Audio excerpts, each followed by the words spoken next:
What's your name? My name is Roger. Roger, good to meet you. I'm Dr. Bosworth. I'm going to be seeing you today. What seems to be going on?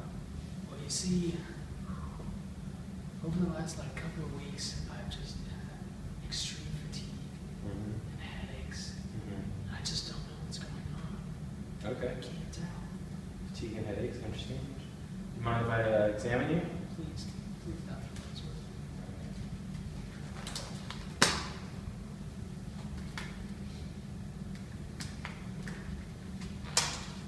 Alright. Check out what's going on here.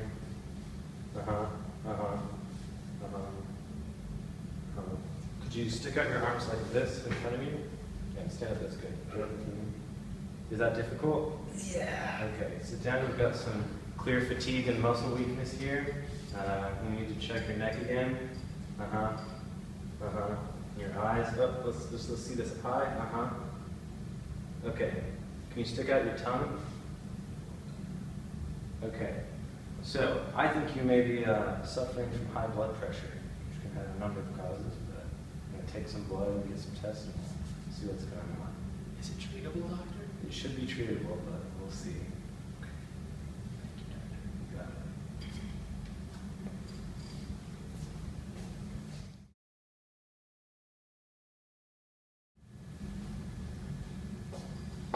it. Roger, good to see you again. Good to see you, Dr. Bosworth. So I have your test results back from the blood draw and your biopsies, and I'm afraid it's very bad news. Lay on, doc. All right. Well, you've got a tumor in your adrenal gland. And your adrenal gland, if you look at this endocrine system poster I got for you, this little buddy sitting on top of your kidney. And normally you would secrete hormones like mineralocorticoids, glucocorticoids, and some of those help regulate your blood pressure. And you've got a problem with one called aldosterone. Oh, man. How do we treat this? What is aldosterone doing to me? That's a good question, Roger. So you see, aldosterone is a mineralocorticoid, and you have receptors on the nuclear membranes of cells in your kidney, which would normally help your body retain an appropriate amount of fluid. But your body's just out of control, and you've got too much aldosterone, so you're retaining too much fluid. It's really all because how that hormone affects this receptor inside your cells. Oh man, that's a disaster.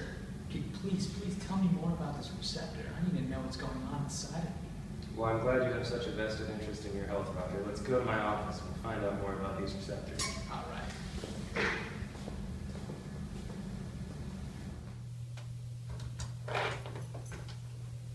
Hey, Roger, welcome to my office. Thank you. Prepared a short film for you that we can watch about the mineralocorticoid receptor. Why, thank you.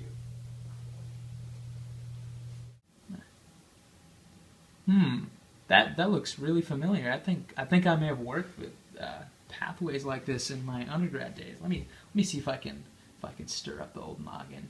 If I'm not mistaken, with these mineralocorticoid receptors, they are present in the nucleus, and then I guess when aldosterone or the mineralocorticoid binds to the receptor is no longer bound to the heat shock chaperone proteins, and thus the binding of this ligand leads to dimerization of the receptor and then translocation into the nucleus, where it binds to DNA at, I guess, some kind of response element.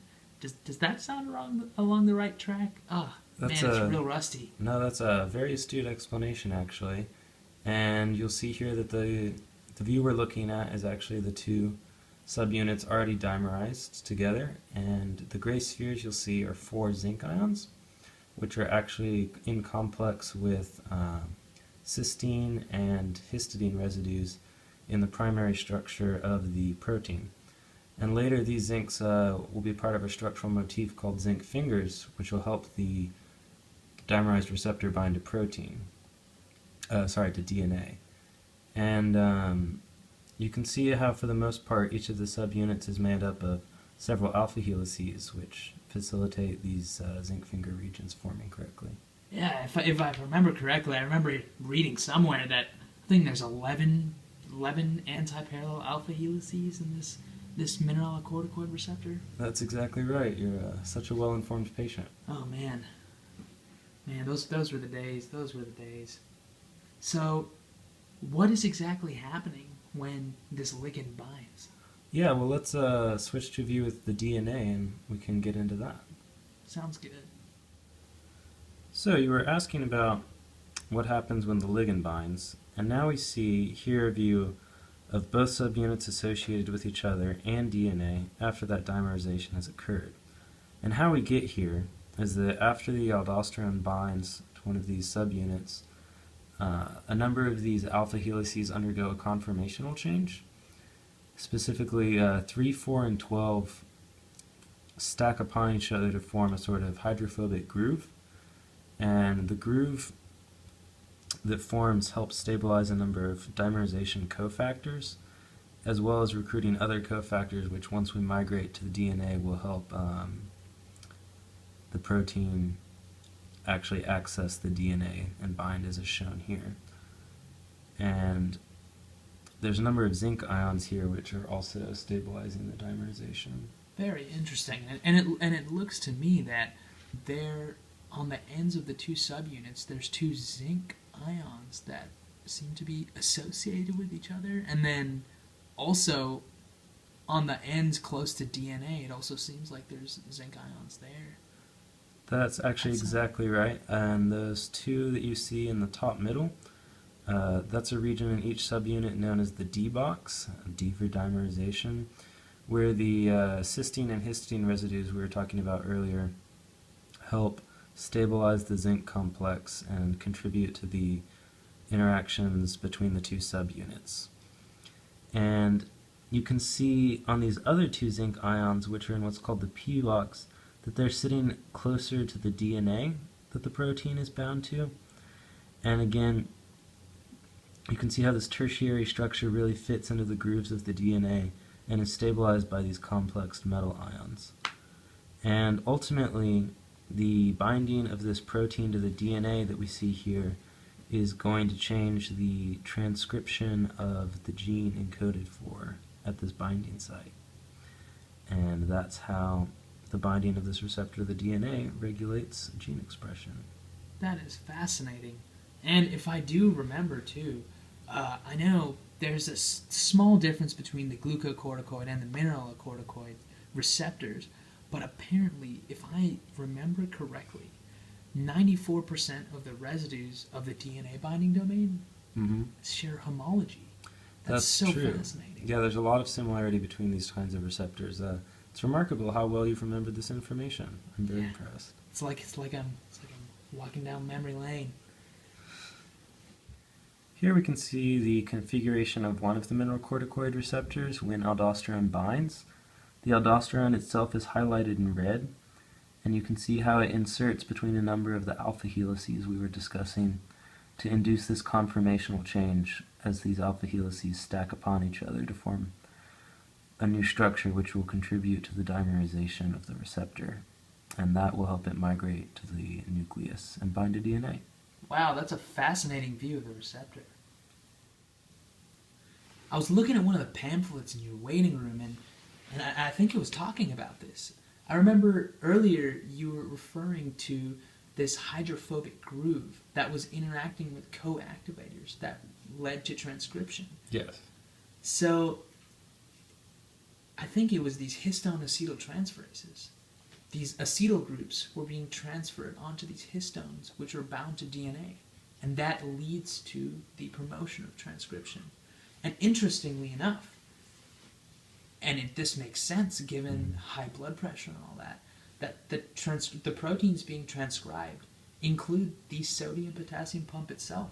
And if I remember, that has a direct role in the renin-angiotensin system, and thus all of my blood pressure issues. Yeah, that's exactly right.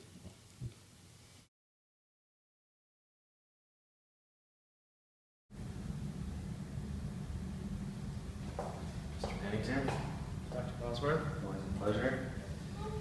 And I'm sorry to be delivering so much bad news to you lately, but as we've discussed, your tumor was inoperable, so we've just been doing the best we can to treat you. How's your outlook today? How do you feel? As bad as I ever had. Definitely.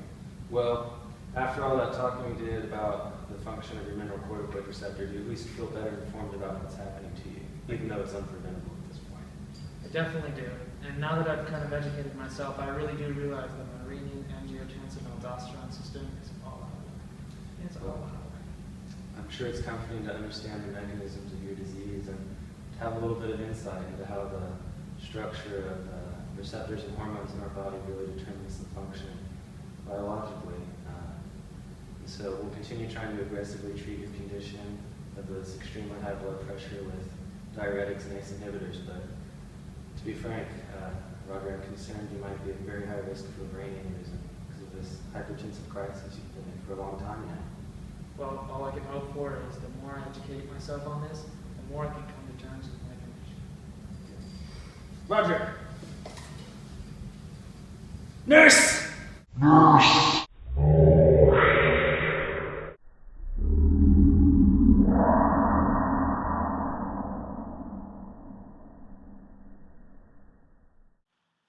It's too late to apologize. It's too late. I said it's too late to apologize. It's too